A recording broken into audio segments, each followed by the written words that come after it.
Good afternoon.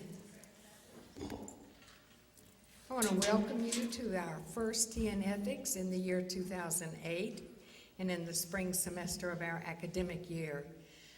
We waited a little while, about 5 minutes, because we students and faculty can understand that community people are finding it hard to find a parking spot. Isn't that amazing? So we're trying to give them a chance to get settled in. And so we're going to go on and start. I have a few house rules for those of you who've not been here before. My name is Claudia McCullough. I am the director of the Jackson Family Center for Ethics and Values here at Coastal.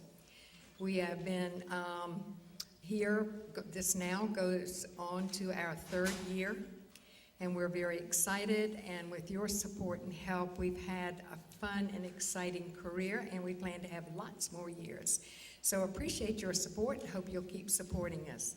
We have some Jackson scholars standing at the back doors, and they're giving you the rest of the schedule for this year.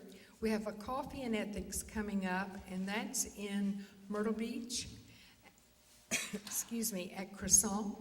And Dr. Dennis Earl will talk about the ethics of consumerism. It takes on a bit of a different flavor. It's a little less formal, and we like it because we don't have to fix tea. You get to buy your own coffee. So it ought to be exciting. And then we wrap this year up with a very exciting speaker, Dr. Robert Audi, probably the foremost philosopher in America today. And he's going to talk about the intersection of politics and religion. I think that's apt and appropriate for our upcoming election. And that date is on your schedule, but you'll hear a lot more about both of these events through our public relations office. Our house rules are, if you want more tea, please get up and get it. That's why it's here. We want you to be comfortable, and we want you to enjoy our tea and cookies.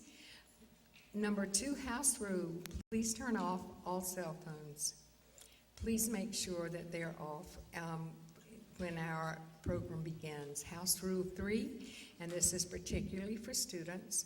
I am aware that you have really worked to squeeze out this hour, and I so appreciate it. I'm going to ask you not to leave before the hour is up. I really think that's extremely impolite and not fair to the speaker nor the audience. Michael tells me that he will speak about 30 or 40 minutes, and then we will have a discussion, which I hope will be quite wild and woolly. And so at 5:30 exactly, I will call time. And those students who have to go to class, you may go. If some of you would like to stay and keep talking, and we usually do, please feel free to. I think those are the house rules. The most important one is enjoy and learn, and thank you for participating. I want to introduce our presenter today. I am proud to say that he's a colleague of mine in the Department of Philosophy and Religion here at Coastal, Dr. Michael Ruse.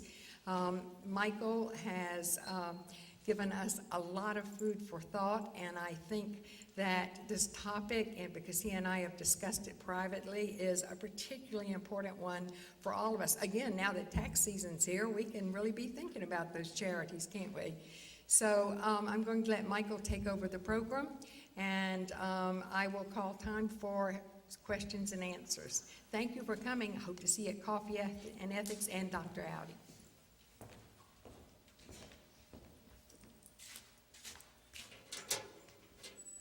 Well, I'd like to thank Claudia, who's done such an outstanding job with the Jackson Center and the many, many presentations that the Jackson Center sponsors.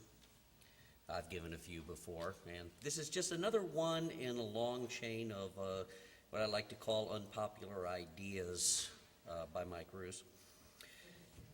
And today's topic is the ethics involved in giving to charity. Now I want to give you a few disclaimers. First, I'm going to confine myself to national charities distributing whatever services they distribute within the United States. because part of the basis of this talk is the role of government in the nation state and the function of government in the nation state. Part of the ethical implications of giving to charity has to do with economics. And the government supports and props up any given economic system. In our economic system, the earliest forms of laissez-faire capitalism didn't work out so well. We had these periodic depressions.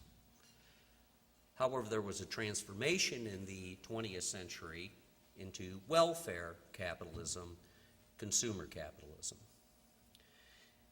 In this particular phase of our history, the government made a compact with the people to alleviate the vicissitudes, the changes, the business cycle, which is inevitable under a free market system, so thoroughly critiqued by Marx. Government then acted as a prop for this system in order to overcome its deficiencies. I won't be talking about international charity. I won't be talking about acts of charity, direct action. I am a bit of a, as an anarcho-syndicalist, I'm a little bit of a fan of direct action. So charitable actions within the community, charitable actions within helping others in need, this is not what I'm talking about. I'm talking about organized corporate charity. So, we're going to have to talk about some philosophy first in order to support my argument, because that's kind of what I do. And ethics does happen to be one of the four major branches of philosophy. And let's start with the word itself, ethics. What does ethics mean? What is ethics? Well, it comes from the Greek word ethos, which actually means habit.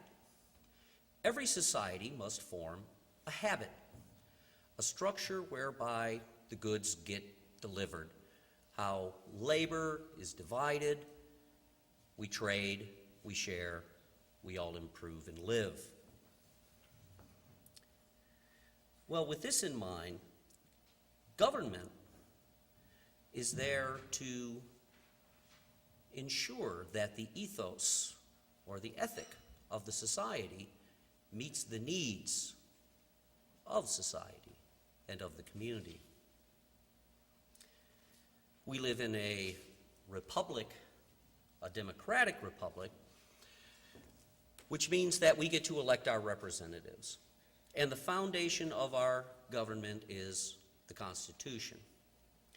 To trace back the origin and legitimacy of this system, I want to look at two different philosophers, British philosophers, from the early Enlightenment period.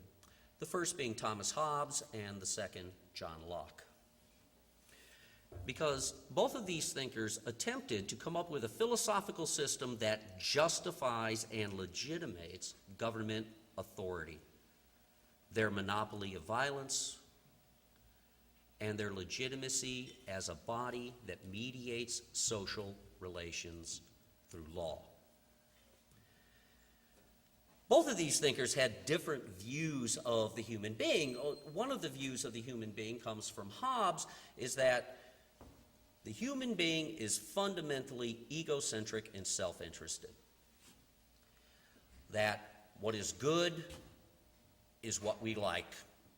What is bad is what we are averse to, what we don't like. And prior to the formation of any government, anything goes. We have two rights. The right to protect ourselves and to survive, and the right to all things. If you can get it, it's yours as long as you can hold it. Well, put into a situation like that, which they called the state of nature, Humanity's life is not going to be very good. Human beings are roughly equal. Some are smarter, some are faster, some are stronger. But on the whole, anybody, through trickery, wit, power, or alliance, can kill anybody else. What this state of nature leads to is a state of war and psychological diffidence. Diffidence is the desire for something and thinking you're not going to get it, because we are all driven by our own individual wants. Well, the fact that we can't trust people, that they're dangerous, will lead to a nasty, dull, brutish, and short life. No property, no industry, no commodious living, continual fear, and therefore continual war with one another. But according to Hobbes, our prudence and foresight leads us to the idea of we might be able to get away around this if we just don't give ourselves the right to all things, but instead allow ourselves to be governed by one authority, one power that overawes us all: sovereignty. And the sovereign will give us security. Once we have security, and we have law and rule of law, we can begin to cooperate. We can begin to reach potential felicity, which is this desire for success upon success in feeding our desires. Well, Hobbes believed the only way out of this was by a contract and by a covenant, where each and every one of the originary members give over the power to ensure security to one force. Now, his belief was that the only true and good version of government would be a monarchy. And the reason was because what we're creating when we create a society, we're creating one big human person. And any person who's governed by more than one will can't act and is paralyzed. Well, under Hobbes's version of the originary social contract, we give over everything to this sovereign power. However, because the sovereign power is now two things: he's an artificial person. He is the embodiment of all of the goodness, all of the prosperity of the society, and his own. That since his natural person and his artificial person are one and the same, well, I want to make sure my hand's healthy and happy. I want to make sure my legs are healthy and happy. I want to make sure every one of my subjects is healthy and happy, because their success is my success. The power of the whole is embodied in me. So if each and every one of my subjects has a high quality of life, that's me. That's mine. Now, according to Hobbes, with his sort of organic model of society, that it's one big human organism, he believed that money and commodities are the lifeblood of the political body. And therefore, his security and his power is completely dependent upon a high quality of living for his subjects. And here I use the his because he's so good at using the his.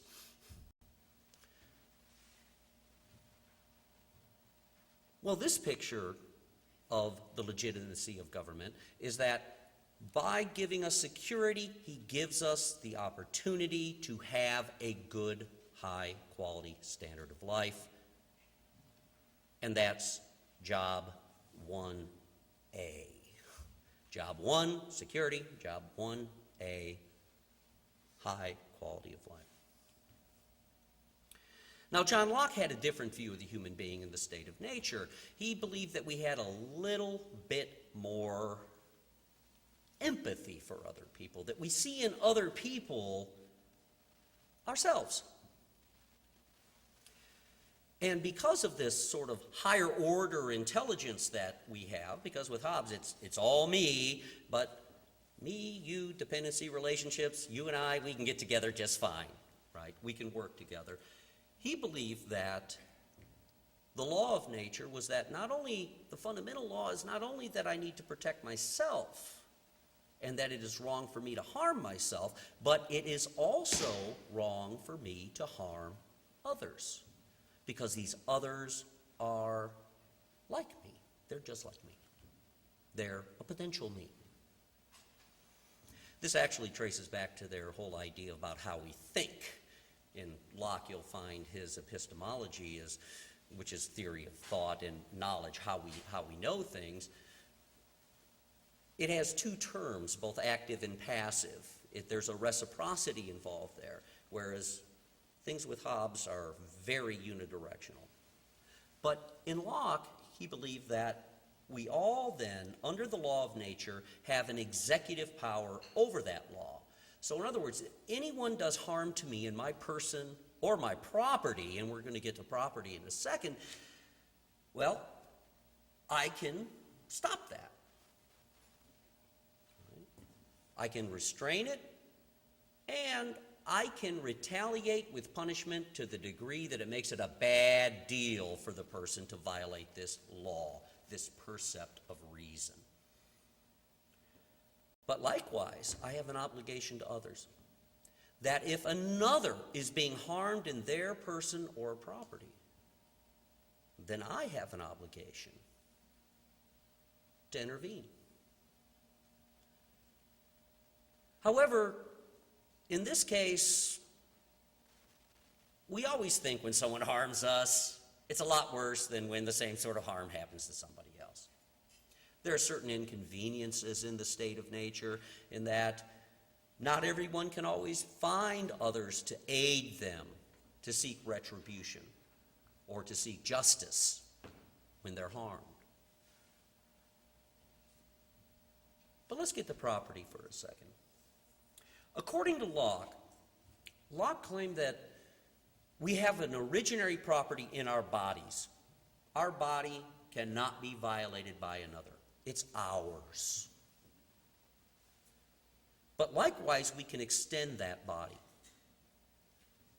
When we take something out of its natural state and fashion it and improve it so it becomes useful for the preservation of our body, we've mixed our labor with it. This is the first labor theory of value, in that if I labor on something, if I pull a bunch of stones out of a field, if I till it up, if I'm able to plant things, let them grow, get things working well where I can eat, well, that's me. Because my body is not only a passive physical object, it's also what that body can do, how it can change the world. So he believed that whenever we mixed our labor with something in the natural state and improved it, it becomes our property. Now, for Hobbes, property is impossible in the state of nature. Can't happen. But for Locke, it could. And for him, we're more cooperative, we're more communal. Our psychology is different. We take others into account, as well as our own appetites and aversions. But this natural type of property also has a natural limit, meaning that if I go out and I gather up all the apples in the orchard and half of them rot, well, what I've done is I've harmed others. If I can't use them, if I can't cultivate all the land I'm claiming to be mine by my labor, it's not mine. I'm actually taking away from others. So basically, it's okay, you can own property, buy your improvement, as long as there is as much as good left for others. So in the Lockean sense of the state of nature, what brings us together are inconveniences. It's not outright fear, but rather certain inconveniences. You can't always seek proper retribution. You're liable to be your own judge, which means somebody insults you, you're going to take it worse than if somebody insults somebody else. And the remedy for these is, again, social contract, where society, a group of people, come together and decide to form a government, one power to overawe them all and to mediate disputes, because individual mediation doesn't work very well. Well, government then has a very different purpose and in essence is different. First, government is a system of appeals. In other words, you appeal to the government to make right what has been wrong. But the main purpose of government is not security. It's the preservation of property. The preservation and the augmentation of property. Because, as Hume pointed out, what brings us together is the fact we realize if we mix our labor together and cooperate, there are profits to be made in the sense that two working together can do the work of three sometimes, or four, or five. So not only is it that you're taking 1 and 1 and getting 2, 1 plus 1 equals 5. You get much more through cooperation. Okay. Well, in this particular case, what guides the legitimacy of government is the fact that it's a better bargain in terms of property and quality of life. Not simply security, but property. Well, in order to set up a system of appeals, you can't have only one judge. You cannot have the executive power in society and the legislative power of society be embodied in one person or one body of persons. Because if anyone has a problem with government, if they want to appeal, they're appealing to the same people whose interests are against theirs. You think you're going to win that one? It's kind of like when I used to play games with my niece Amy. Is we would be playing Monopoly or something like that, and all of a sudden she would roll a 7 and she'd end up getting a chance card that says she has to go to jail. And then she would say, well, when you get the chance card after a 7, that means you don't go to jail. That means that the other person playing goes to jail and they pay the fine. That's what I used to call Amy's rules. So sometimes when we get together, I was babysitting and saying, okay, are we playing real rules or Amy's rules? But you can't let government play Amy's rules when government is in dispute with you. And this is where we get the division of powers. The legislative and the executive federative powers, and executive is to enforce laws within the nation, federative is foreign affairs, become embodied in 2 different branches of government. So you have a true system of appeals. Now, we cut that baby in half, so we have 3 different branches in our society. But what's most important is that the motivating feature behind both of these ideas of the social contract, both of these ideas of the legitimacy of government, and these are our main sources philosophically, is that everyone has a better quality of life. In fact, even Hobbes says, hey, what's most important is when you're dealing with your subjects, a sovereign, don't mess with their women and don't mess with their property. If you do that, you'll do fine. So both of these systems have the idea that it is most important to have a quality of life within society as a whole, within the subjects of society. Okay. So now we can kind of in a roundabout way get to what my little idea is here.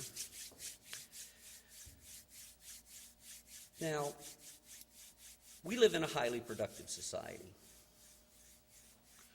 We have incredible means of technical production. We make way too much food. In fact, there is absolutely no reason whatsoever that everyone in this society cannot have a baseline quality of living. We're not lacking the material. We're not lacking the technology. We're not lacking the labor. However, our particular mode of economic organization does not distinguish between what is necessary for a good life and what is luxury. When they calculate the inflation rate, inflation stays low because every price is taken into consideration. Plasma screen TV used to be $4,500, now $1,200. Wow, that's deflation. Price of bread, 39 cents a loaf, $2.59 a loaf. Offset by the price of plasma TV, inflation rate 2%. So what is necessary for life and what is necessary for a standard quality of living is not understood in and of itself. It enters into the same market that all other goods and services enter into, the capitalist market, a system based upon profit. In other words, let's see, what is it? One of the simplistic ways I used to look at the difference between a communist organization, and I'm not a communist, I'm an anarcho-syndicalist, but their sort of idea, their ethos is everybody's better off if we do as much as we can for everybody else.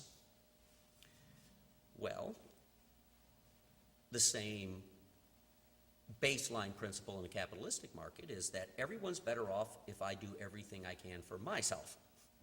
If I can maximize what I get, everyone else is better off, as opposed to if I can maximize what I give away, everybody is better off. Well, we have people starving in this country. We have people living in shacks. We have people living on the street. Are we lacking what is necessary socially to end this? To ensure a certain level of quality of life for everybody? I don't think so. And if anyone could show me that one, I'd be happy to give them everything I own, which isn't much. Well, then how can this happen? To whom can we appeal? Well, our government is a system of appeals. Obviously, any individual living locally cannot fix this.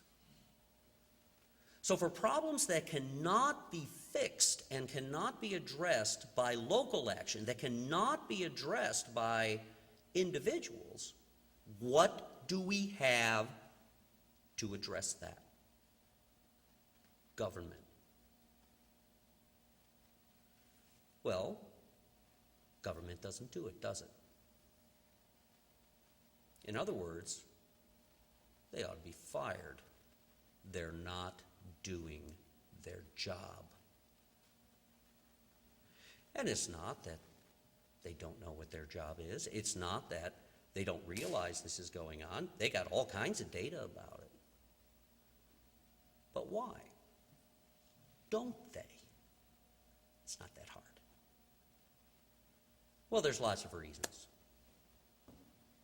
What I call post facto intentionality or rationalizations. To my 101 students in philosophy, I explain to them the difference between a reason for something as opposed to a rationalization for something. A reason is where you actually come up with an opinion or a course of action based upon thinking, okay, this needs to be done, this is why I have to do it this way, there's no other way to do it, okay, this is the right steps to take. A rationalization is what happens after you've already taken the opinion that this is what you're going to do, and then afterwards someone challenges you and you say, oh yeah, it was the devil, yeah, that's the ticket. Oh, they're lazy, they want to be poor, that's the ticket. Any excuse will do. I'm familiar with that, and I'm sure most of my students are familiar with any excuse will do, especially if it sells. But we lack nothing to address these issues. We have everything that we need to do so. Well, why don't we do it? Well, basically because there's no money in it. Because the economic system that we have necessitates at least 4% unemployment. At least. Because it's bad if everyone works. How about that? How's that a principle for society? If everyone's working, it's bad. Well, why is that bad? Well, because then your economy can't grow. You have no pool of untapped labor to get into and expand and increase profits. It's bad. It's bad if everyone works. Anyone find something wrong with that idea? A society that refuses systematically to employ all that it has and all it can do is fundamentally irrational. It's in denial. Or there's another reason. We have an economic system, and our government and its way of understanding its functional capabilities is interpreted through that economic system. If there isn't money to be made in it, it's not a good venture. And they have programs that spend tax money for this and that and the other thing. And most of them are probably pretty well intentioned. But there is no systematic confrontation between those who are supposed to be our will and the system of organization of corporate capitalism. Now, O'Rourke came out with an interesting book lately on Adam Smith. It's called On the Wealth of Nations. And a lot of the rhetoric coming out of corporations and things like that is that, it's the invisible hand of the market, it's Adam Smith, it's what really works. Yeah, that's true, yeah, it has worked fairly well. It's really built America. What really built America was all those people who actually performed those actions which built America. But then again, because somebody made money off of it, all right, I could live with that. But Smith himself would hate corporatism. He would hate the type of power, and this is the same type of factional power that our forefathers of our Constitution, of our nation, warned about factionalism. These type of vested interests twist and pervert any free market by unleveling the playing field. Well, if we have to allow the amount of poverty within our nation in order to prop up this particular economic system, which itself would be seen to be immoral, because the Greek word economia means the organization of the household, of the family, of the tribe. But now it's sort of become this sort of transition, this transcendental, the economy. The economy is good, or the economy is bad. Something beyond what is really going on between human beings in their real lives. We can't do this because it would be bad for our economy. We must do that because it's going to be good for economy. Well, what is economy? What is real is food, shelter, clothing, good, meaningful labor. However, if profit can't be made in employing that labor won't be implemented. Well, if our governmental system ignores the needs of the people, the quality of life of the people, in order to prop up this economic system, then it is immoral. It is unethical. It is creating a social ethos that destroys any survivable and continual sustainable ethos within our society. Well, when bad things happen, who comes to the rescue? FEMA? Yeah, let's put that under Homeland Security, especially after it just started working. Who addresses this? Organized, national, charitable institutions. The American people want to take care of the American people. The American people want to see others live a good life, to have opportunities to live a better life. And in order to do this, we give and we give and we give. But functionally, when we give and we give and we give, we're complicitous. Because come April 15th, you're going to give and you give and you give to exactly those people who are supposed to be taking care of the very thing that we end up having to give and give and give to. And those who are complicitous in an unethical act are unethical. Thank you.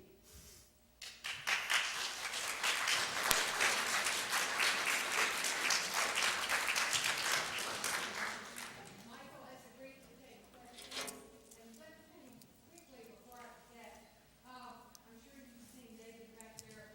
We preserve these wonderful presentations on CDs, DVDs, and they're in our library up in the Jackson Center for checkout. So if anybody needs it, professors, if you'd like to use one in your class, and certainly students and community members, they're upstairs. This one will be ready probably in about 2 days. Right, Michael? Question, please. I just want to make sure that I have your argument correct. Are you claiming that anyone who pays their taxes and supports the American government is doing something unethical? Because No. Okay. Would you No. clarify that for me? That's the function of taxes to the government, are to fulfill exactly those functions which are now having to be fulfilled through alternative means. And since ultimately, who's the government? We are. By allowing the government to prop up an unethical system, we're complicitous. Whenever we find them the back door out of their responsibilities. Basically, we're giving them a free ride. We're saying, yeah, this is what you're supposed to do. You're not doing your job. Instead of firing you or making you do your job, we're going to find a back door over here so that you can continue propping up this system.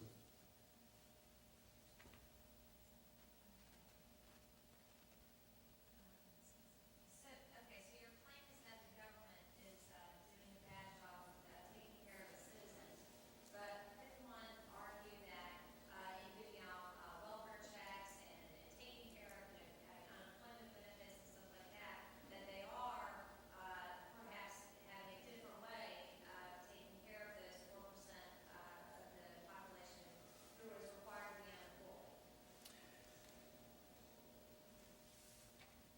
those particular structures are based upon bureaucratic systems to treat a problem in a way that they know fails. Unemployment has a terminal point.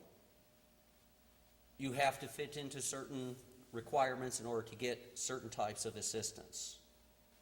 These are just smokescreen programs for not taking direct action, which would solve the problem, as opposed to, let's keep slapping Band-Aids on it. Let's keep slapping Band-Aids on it and appear as though we're actually addressing the problem when we are not. The problem is that both the necessity economy and the luxury economy are one. There is no reason why that has to be our mode of social organization. By perpetuating a system where the price of bread has an awful lot to do with the price of a diamond bracelet or a widescreen TV or a video game or any one of these other things that are not necessary, that we keep, and by the way, we might have 4%, but that of course means that that's indexed ever since Reagan, that military people are considered as employed. So that's artificially low. And likewise, it doesn't take into account all those people in the unofficial economy who are doing all kinds of things and who have given up. That unemployment rate's calculated upon the people who are applying for government programs, not on the actual number of people who are unemployed. We're probably 12%. But that's hidden.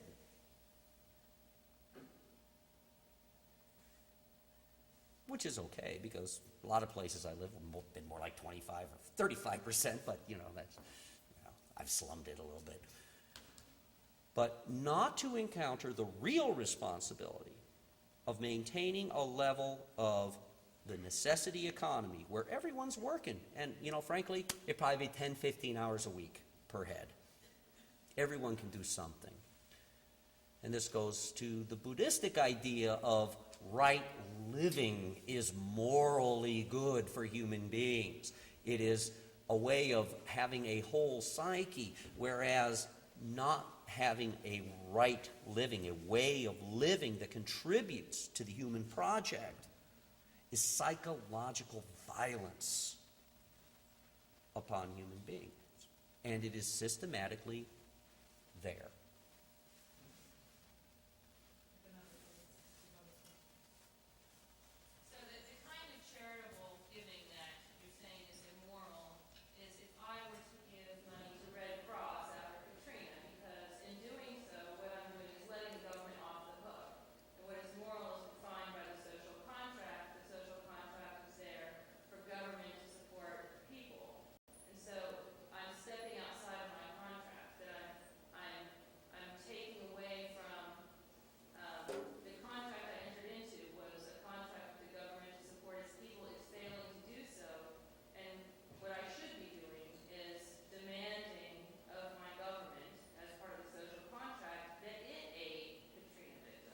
Yeah, that it mobilize. That's the kind of charitable giving that's immoral. Yeah, again, I'm not talking about direct local action.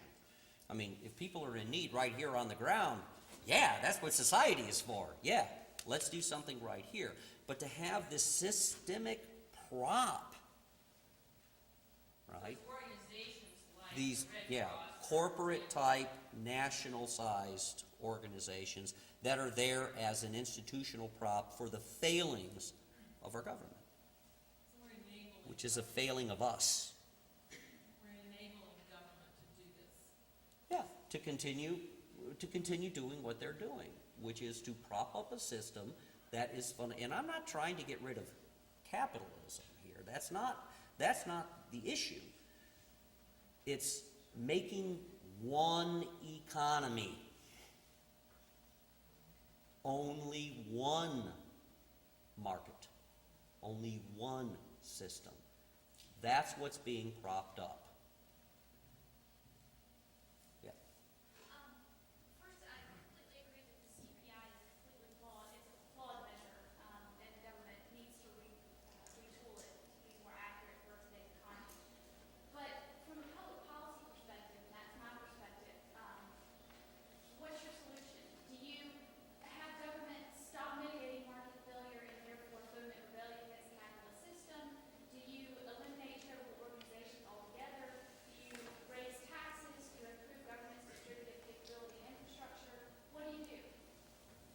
Well, you set up a dual economy. We already do it through subsidies. We subsidize every farmer, but we subsidize them not to deliver the food that is consumed, but rather to deliver a profit to the buyers and traders at the mercantile market and the corporations who are buying up all of the family farms, et cetera, et cetera, et cetera. We can take what we already do in terms of taxes and just shift it to direct. Same thing with housing industry. Same thing with two oil markets, two energy markets. You have the necessity-based market. Everything over and above that, fine, go to it. You could have full employment in this economy. That's where you get your ration. From that baseline, those who want more, those who have a little bit extra of the avarice, higher and greater appetites. Yeah, good. Don't take bread out of my kid's mouth. You go to it. Go ahead. You can work 60 hours a week. You're going to do your 15 hours over here. But you go ahead. Go to it.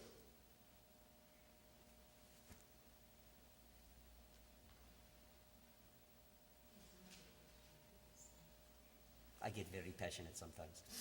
Any other questions?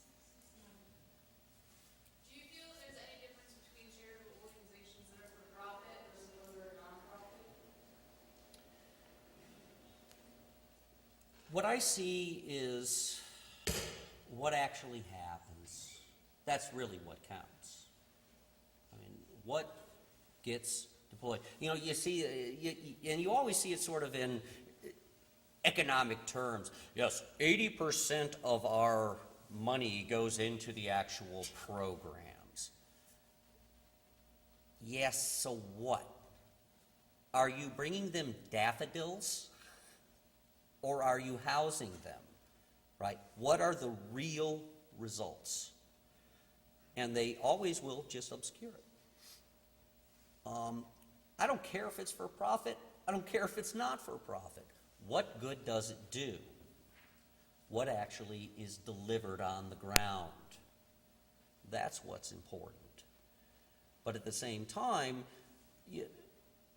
to have these sort of systemic over and over programs that go on and on and on and on and on. Yes, the same literacy program running for 50 years in the same place. Well, obviously you're not doing your job, right? It's okay, you can give 100% of what you're doing. You could be making no money off of it. But at the same time, all you're doing is perpetuating that bureaucracy until we come together and make a society that actually takes care of itself and executes on the ground locally what is necessary with trade, et cetera, then we're missing the whole point of life, the whole point of community, the whole point of society, which is division of labor, standard of living at a good level.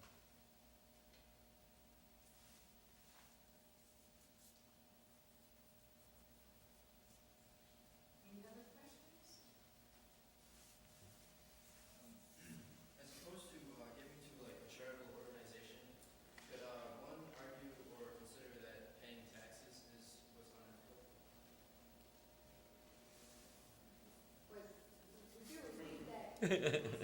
Or might you repeat that? I can repeat it. He said, instead of blaming it on giving to charitable organizations, is it really what's unethical is paying taxes?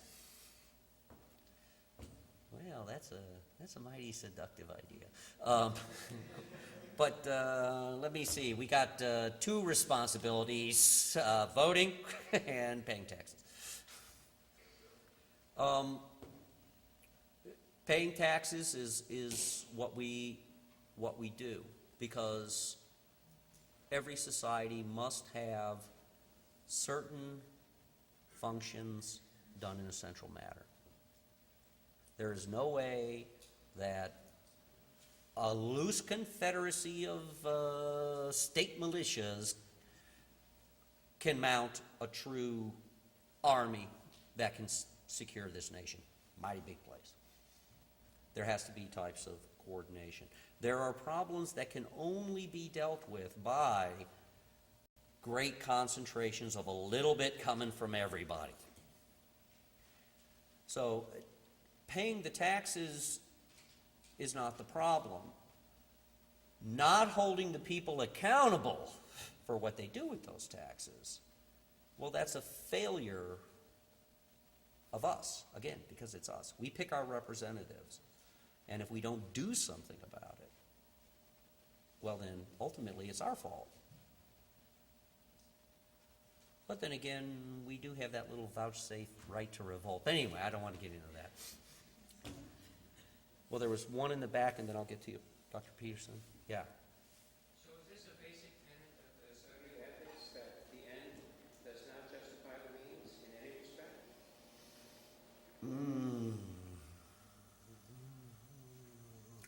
I can't exactly see how to draw that. Again, I took the term ethic and put it into an ethos, right? And the ethos is the social habit. The social habit is there to ensure that we go on. And our ethical obligations are framed around the social habit. Now, ends and means, I prefer to think of intentions, because I'm a bit of a fallibilist, which believes that one of our most, besides our lack of a sense of gratitude, our ability to make mistakes and continued success in making mistakes are part of our defining features. So it's the intentions that are important. Our means can be messed up. Our ends can be messed up. But it's the intentions that tell you whether or not you are true to the essence of what you're trying to reach. And that's the only thing where we can actually wear kind of a little badge about, is that our intentions move toward it, and as long as we maintain the proper mode of like, hey, our ends might be off, our means might be off, but as long as we keep pushing toward that good and seeking that good, well, then we're acting ethically. Yeah. Dr. Peterson had one.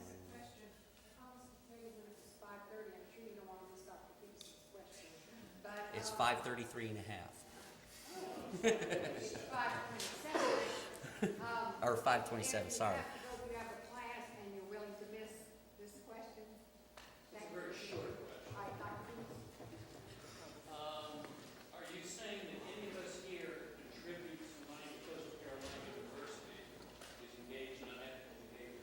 No, that's, okay, the question was, any of us here who contribute money to Coastal Carolina University, is that unethical? Again, I'm not talking about localized institutions. I'm talking about these national, large-scale props where, I mean, the money that we give to Coastal Carolina is not going to do a whole lot to offset a government failure in dealing with a hurricane or dealing with poverty in, southeastern Appalachia.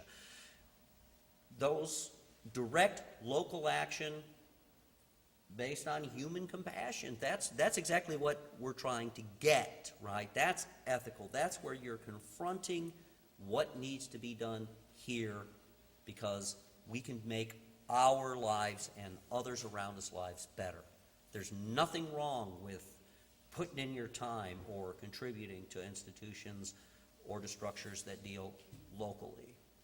Now, of course, that might be a sign of bigger problems, in which case we have our recourse. We can try as much as we can to get better people from this area up there to make better decisions. But we have limited power because we're not actually a democracy. Okay? I was just thinking more, one could argue that the university, particularly with the Wall College of Business, doesn't this prop up this economic system that you find so evil? I don't find it evil. I could give you a few descriptions of what I find evil. I don't find it evil. I think perhaps we may think the impact of the wall college is far greater than it is, but all of the ideas are open, and this is a university, right? I'm up here saying this. The wall guys might want to say something else. That's what academia and liberal democracy is about, is we can engage, let these ideas engage one another. We have one more question over here. I got two, one here, one here. Well, when people volunteer and contribute to Habitat for Humanity, that's like more of a huge corporation. But they actually go out and do both. They can contribute by sending money. Also, people can contribute their time and stuff. So, what do you say about that? Well, if Habitat for Humanity is a wonderful thing.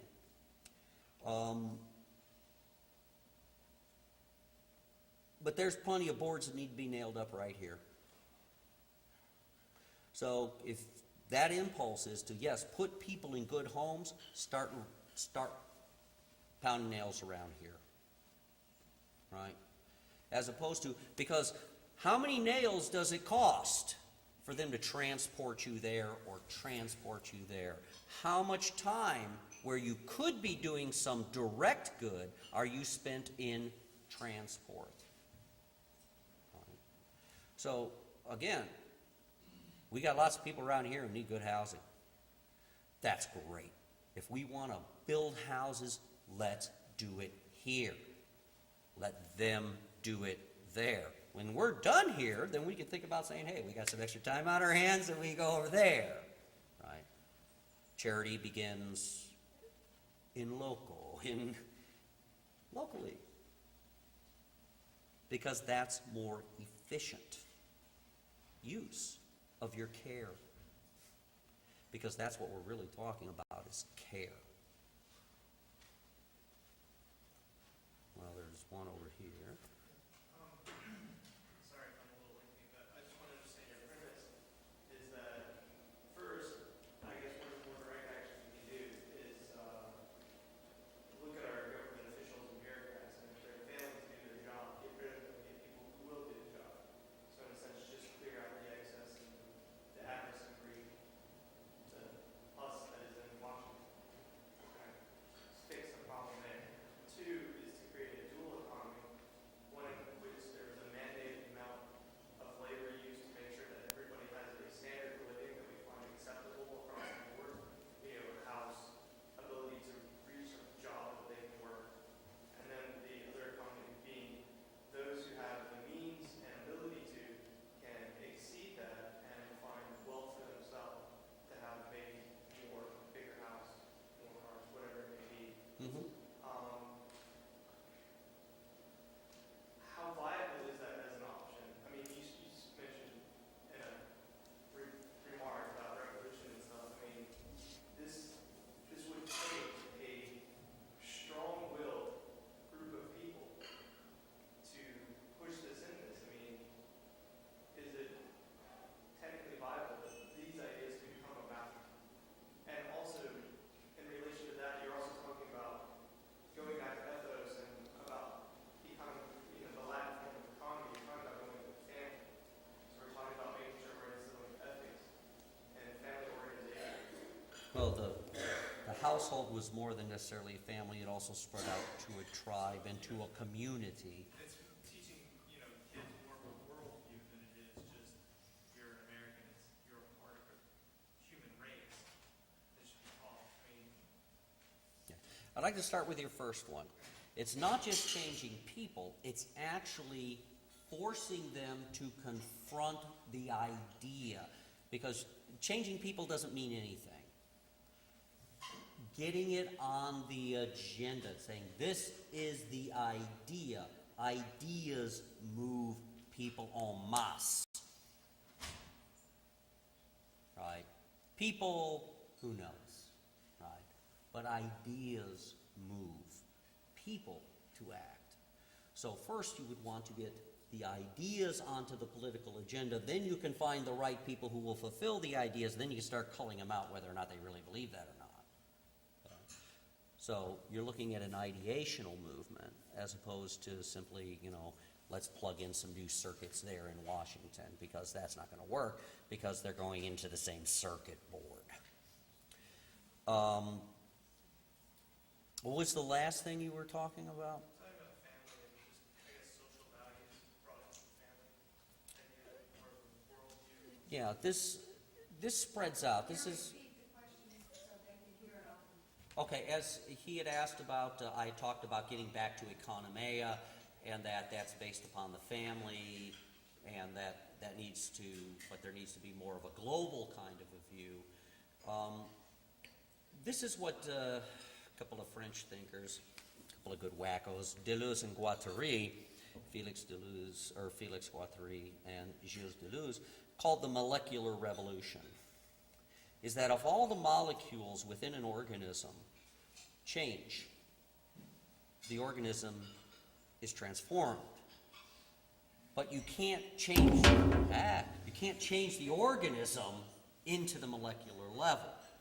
And this is what direct action is about, is you take care here. Because what happens? All of a sudden, if everyone around here has high quality housing, everyone is working, there are no unemployed, some people aren't going beyond, but everyone's doing something, sweeping a street, clearing a drain, whatever. Everyone's doing something. And people in Dillon might look over and say, things are pretty good over there. What are they doing? And then they find out what's going on.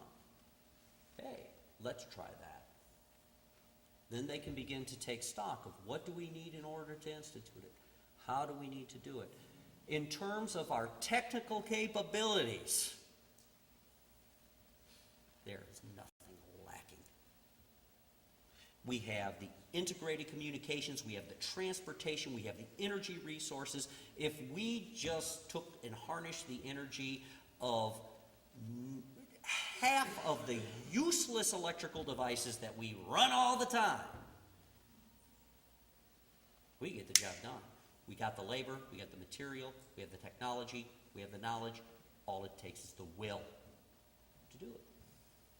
So it's really a grassroots system on a day-to-day basis. You're talking about not so much creating an organization that will fix the problem, but some more, or in our everyday lives, do something that will fix the problem. Act, vote, bring up ideas. What was the name of that movie? Pass It On or something like that. In a way, that's what you're looking at. But at the same time, it takes a sort of understanding of the impediments, those things. I mean, people in Vermont started cutting their own currency within towns to operate things like this. So you could either pay in money or you can pay in Burlington bucks. And they're sharing labor, and they're making everyone's. That can move. But all of a sudden, what happens? Well, the IRS starts looking into, wait a minute, there are things being exchanged here that we can call income. We don't take Burlington bucks. Enforce the money organization. And then you. I just want to go back to the organizations like the American Red Cross and all that, because I sort of think of our contractors with each other as a whole, and I think of government as a piece. So government gives back to those in taxes who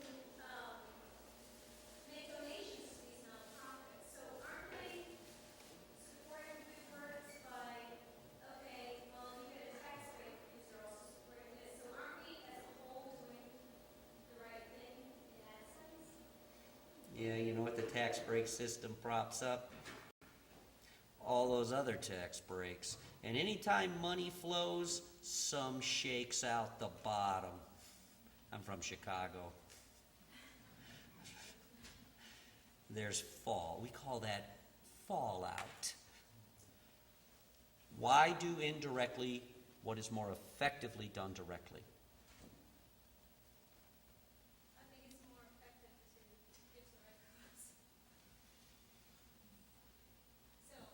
we certainly attempt to foment that thought.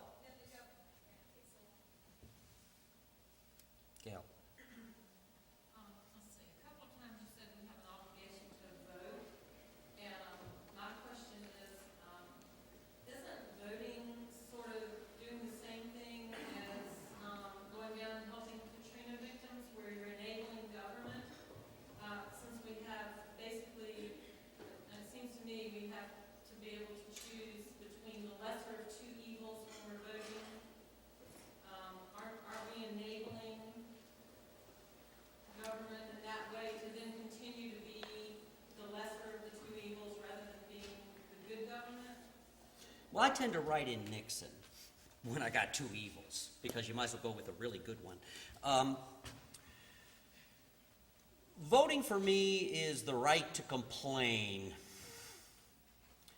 Is that if you're not even willing to stand up and say, I would rather have that than that, or write in whoever you want to, if you're not going to at least give that much effort toward our obligations, I mean, it is the first duty. It's not a right, it's a duty.